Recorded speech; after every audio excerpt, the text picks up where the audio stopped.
Hello, lovely viewers, and welcome to another devlog. I'm quite cheerful today. You know, I weigh myself on a Friday every week, and I've lost 16 pounds in 6 weeks. I'm really, really pleased about it. I've been eating a very healthy diet. And anyway, this is all off topic. You don't care whether I'm fat or thin, do you? You just want to talk about dialogue stuff. So let me get on with it. Now, you will remember that. What will you remember? Let me think. Yes, my dialogue system used to look like this, rather boring. And Trevor, I've redesigned him quite a few times since. He doesn't look quite so well, I don't really know what that facial expression is. It's probably the one I've got most of the day, to be honest. Anyway, it used to look like this. It had a rounded box. It looked like something off a Lloyds Bank website, really. A bit boring. Very, very kind of mobile phone appy, I suppose. And I think I was taking my kind of stuff from my day job, really, into my game design when I was thinking about UI. And I thought, well, I don't need to design it like that, do I? I'm making a video game. And as long as it's all legible and user-friendly, I can be way more creative with my dialogue system. So that's what this video is about. And I've also redesigned my inventory. So let me just remind you what that used to look like. Oh dear, a bit off screen there. Actually, it didn't have a coin counter. That was an idea I was thinking about. But you will remember this. And again, it's a bit mobile phony, isn't it? I don't think that's a proper term in the dictionary. But it's very, I don't know, just bloody boring, isn't it, really? And just reminds me of an app or something. So I've redesigned my dialogue system and my inventory. So I will now have a nice clean cut where I switch over to GDevelop and show you those new things and stop talking about my weight loss. As if by magic, we are in GDevelop. Now, if I run my game, I can show you how the dialogue system looks now. So you might notice, just as a little aside, that Trevor's design has been revised again. I keep sort of tweaking him and improving him. I should show a before and after, actually, of where he started a year ago versus how he is now. But I've never done anything like this before, so I'm learning all the time, and I'm establishing an illustration style, and I've never, done anything like this before. So I'm learning all the time, but I'm really liking the way it's all coming together.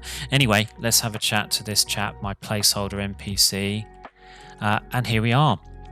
So this background animates down like a curtain, and it's just a tile, this. So if you imagine an invisible line there, that's a tile that I stretch out horizontally as wide as I need it. I've given it the tween behavior, and we just animate it down. When dialogue ends, it scrolls up again, and it just adds a bit of contrast between the dialogue stuff and the background. Not strictly necessary, because I've got these chunky white outlines and things, but I like it. It draws the attention to here. So here we are. We've got a new background here, which has got a pattern on it, just to make it more interesting, but it's a subtle pattern. It's hopefully doesn't make it sort of harder to read the text. The text itself has got an effect on it. It was when I was watching a video recently from Victorious Games, he put an effect on one of his text objects, and I thought, I haven't tried that before. So I had a look around in there, and I've done something that I often do in Photoshop at work.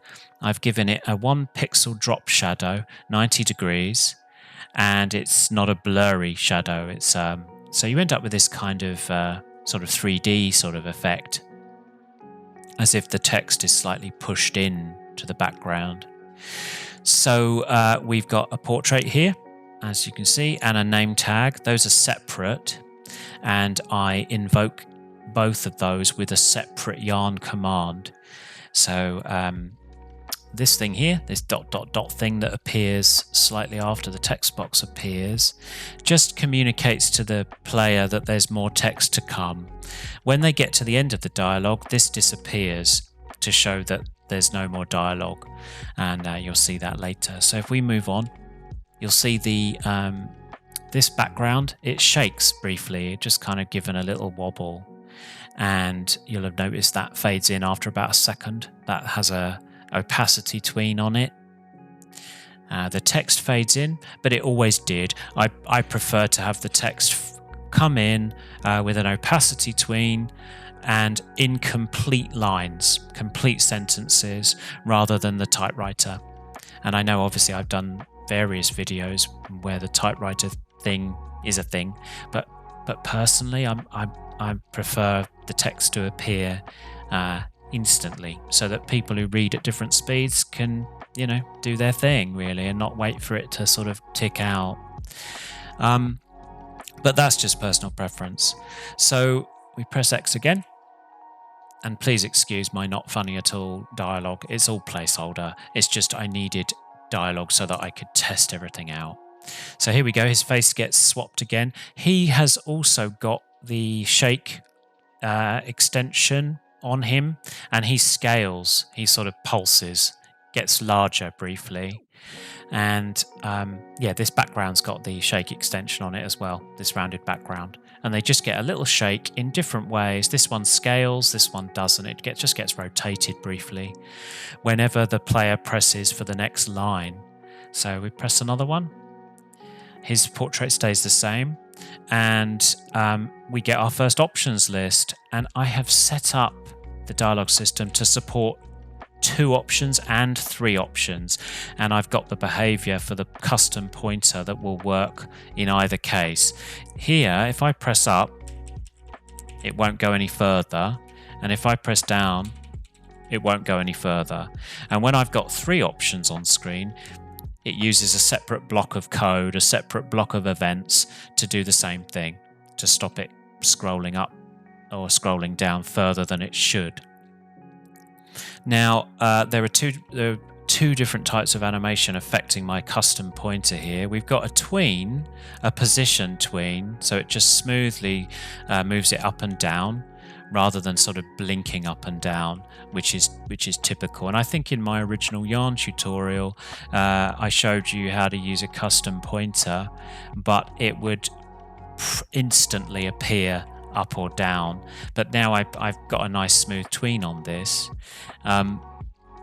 The pointer has an animation as well, and it just moves to the left and back again. And what you end up with then, between the tween and the pointer animation, it looks like it's hopping between these options. So I'm really pleased with that. It took a little bit of effort to sort of get the animation speed right, to sync up with the tween speed, so you get this nice hop. But I did it, so that's nice. I've got a background here that highlights the current line. Just another little bit of emphasis, a little bit of detail. So I don't think it's possible to change the color of the currently selected line. Not in this format anyway. Perhaps if I had these options as separate boxes or something.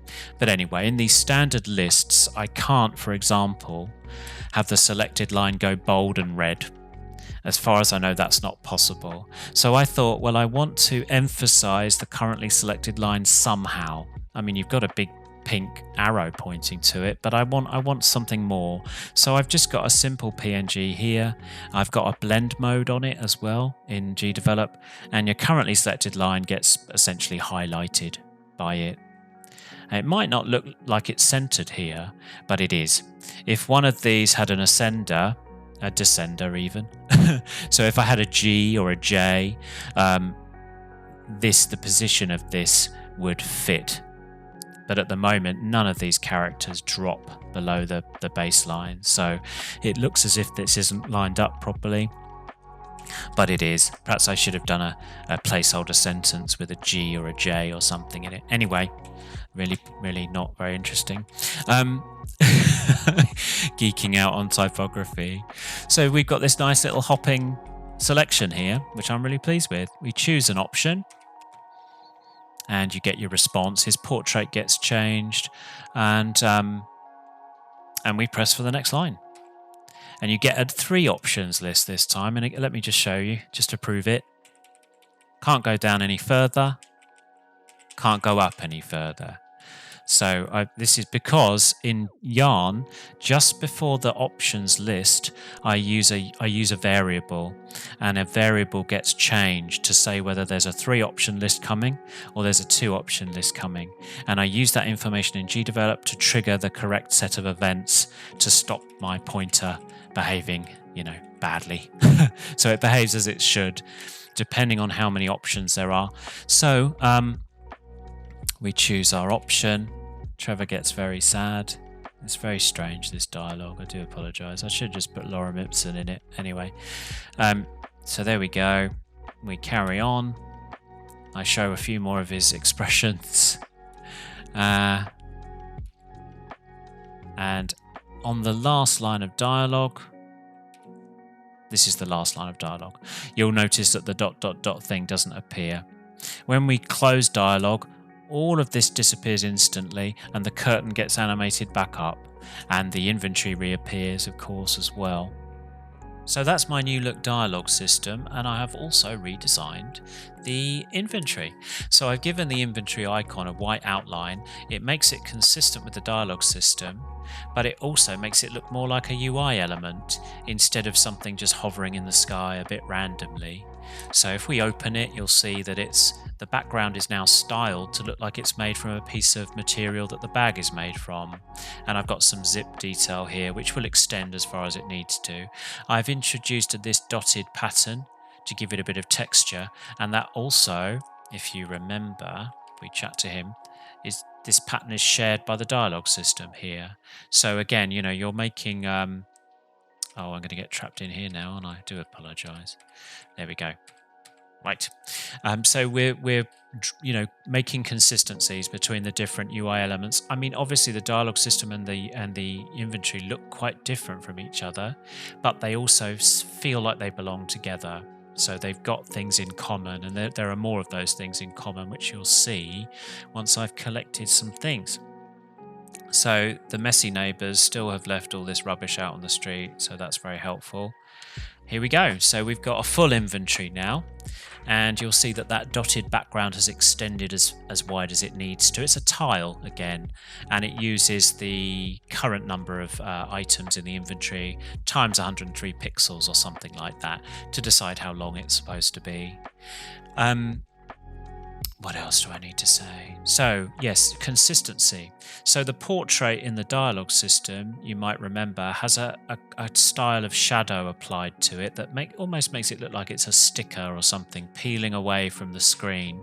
And I've done that with these two. They've all got the same style of shadow. It's sort of I've used a perspective transform on it in Illustrator. And they've all got the white outline, again, makes it consistent with the dialogue system, but also its own thing still. And then lastly, and thanks to the Real Alpha for their comment under my last video for this idea, having the items wiggling inside the inventory. I loved that idea. And I'm just using, again, the shake extension. And I have each item shaking, but I've used a random an expression with randomness applied to how long the wiggles take, the shakes take. So they can take half a second to do their little jiggle, or they can take a second and a half. So it randomizes in that range, and that's why you've got them all jiggling along at different speeds. Actually, in this case, because it's random, obviously you have a chance that two of them will be quite similar. You see these two are a similar speed, but not quite, so they move out of alignment with each other, and then they kind of match up again. But yeah, the randomness means that all your items are just jiggling around on their own, which I really like. And adding movement to your game is really important to bring it to life. Little things like this, using an extension or using the particle emitter, all these sort of things just bring your game to life with quite low effort. It's, there's frame by frame animation like Trevor's walk, which takes ages to do. And then there's stuff like this with the help of an extension or a built-in effect, you adding life to your game. So that is my new look extension. The way it works hasn't changed, the functionality hasn't changed, it's mostly just a new lick of paint. And the only new object I've added is the tiled dotted background. I just thought we'd take a quick look at Trevor's facial expressions over in Illustrator here. Now, I don't have a background in character design, so when I wanted to make his different facial expressions, I looked at emojis to help me. And I thought to myself, well, emojis are very simple illustration style, but they very well communicate emotions in a very stripped back, very distilled form. So yeah, I looked at emojis and that helped me design his facial expressions. So obviously Trevor has a longer face, a kind of rectangular face. And there was a bit of a challenge because I have to keep his mouth and his nose within this sort of snout, this muzzle here. So that was a bit of a challenge. And his face is at this slight angle as well. So sometimes I would get really stuck, but I would find that maybe if I adjusted the eyes, made the eyes narrower or smaller or lower down on the face, you can create completely different emotions. And just by changing his mouth, the position of his mouth, how big this circle is, really simple shapes, you can create these completely different emotions. So that's just a quick look at that. I don't know how interesting illustration stuff is to people, but I love it. Have a lot of fun with that. And this is a real adventure for me doing this kind of work, character design. It's really good fun. And that's the end of another devlog. You may have noticed, of course, that there haven't been any yarn tutorials since my Gunbrella passphrase one, and that's because I think I've explored yarn pretty thoroughly, and unless I have a particular idea like the Gunbrella one that I want to do, I'm probably going to park yarn for now. I'm happy to talk about how my dialogue system works, though, the things I've shown today. But what I tend to find is that people really like the first yarn tutorial I did.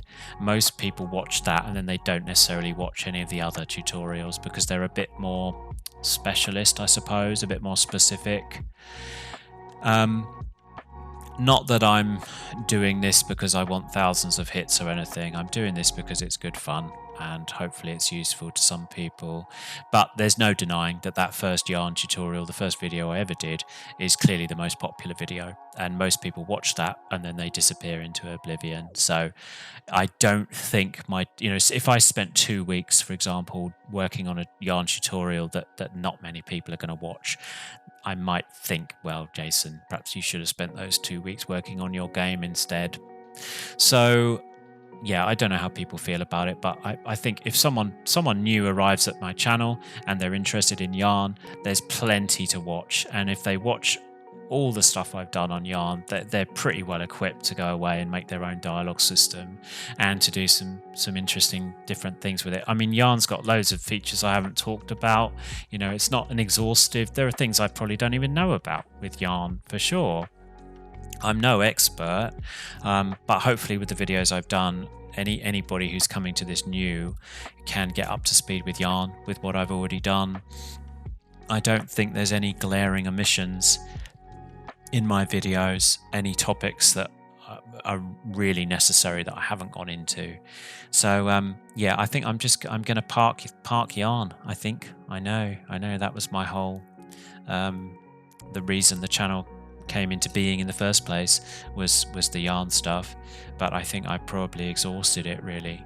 And certainly there's nothing about yarn that I'm desperate to make a video about that really grips me, because I won't make a video unless it's something that I'm passionate about.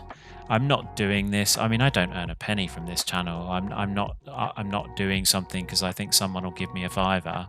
I do it because I'm passionate about it and I want to share some information. So, but yeah, so sorry if that's disappointing to anyone, but I'm going to park yarn, I think, for now, indefinitely, unless I, a really great idea grips me. So it'll be devlogs. I expect will be the main thing. Obviously, this game of mine is going to take me years, so I'm gonna do devlogs as it comes along, and no doubt I will do tutorials, but not necessarily about yarn. So I did that little tutorial about parallax scrolling, so perhaps I'll do sort of random tutorials like that as and when the the mood grips me. But I think I probably focus on working on my game and talking about progress I've made on my game. Now, one more thing before I sign off for this devlog. I may have mentioned earlier in the video that I've lost some weight. I don't know if I remembered to mention it. I might have done. I've lost 16 pounds in about 6 weeks. And I just wanted to throw it out there. If anyone is interested in that kind of stuff, in weight loss, healthy eating, I'd be quite happy to do a video about that. It's way off topic, and definitely only 2 people would watch that one. But sod it, I don't care. As long as somebody's finding it useful. Yeah, I mean, essentially, I've completely transformed the way I eat. I had to, because I had health problems, totally lifestyle related. Well, a few hereditary factors, I think, as well, when it comes to dodgy indigestion and stuff. But totally fixable with lifestyle changes. I've gone from having chest pain because I had such bad indigestion, sometimes so bad that I needed to call an ambulance, to not even needing a Rennie. And I've done that myself. And I'm quite proud of that, you might be able to tell. But I don't know, I've reached a stage where I've just given myself a kick up the butt and thought, okay, you're overweight, you've got indigestion every day, sometimes horrendous indigestion so that you need pain relief for it. So do I want that for myself? Do I want to be, is that what I want? And no, I don't. So I've gone from having curly fries and cheesecake for dinner to completely transforming how I eat. And I've had lots of other sort of revelations recently as well about habit forming and attitude and self-perception. I've done a lot of soul searching recently, and I've really given my whole life a real kick up the butt. So if anyone's interested in all that sort of stuff, I would happily do a video about it. And if not, I won't. But I might still. As I say, I've lost 16 pounds. I'm going to lose another 30. I think I want to lose. I want to be 203 pounds is about a good size for me, and that's what I'm aiming for. And if I continue to lose 2 or 3 pounds a week, I'll get there in August. So at the very least, I could do a before and after or something in August if anyone's interested. But for now, as I say in the last bit of the video, I'm going to park yarn for now, not do any more yarn stuff, because I think I've covered it pretty well. Don't worry, I'm not going to turn this into a diet channel or a cooking channel. I'm going to keep doing devlogs and no doubt tutorials and things as well. But anyway, that's it for this rather weird devlog that's ended up on a completely different place to it started. But anyway, for now, thanks very much for watching, and good day to you.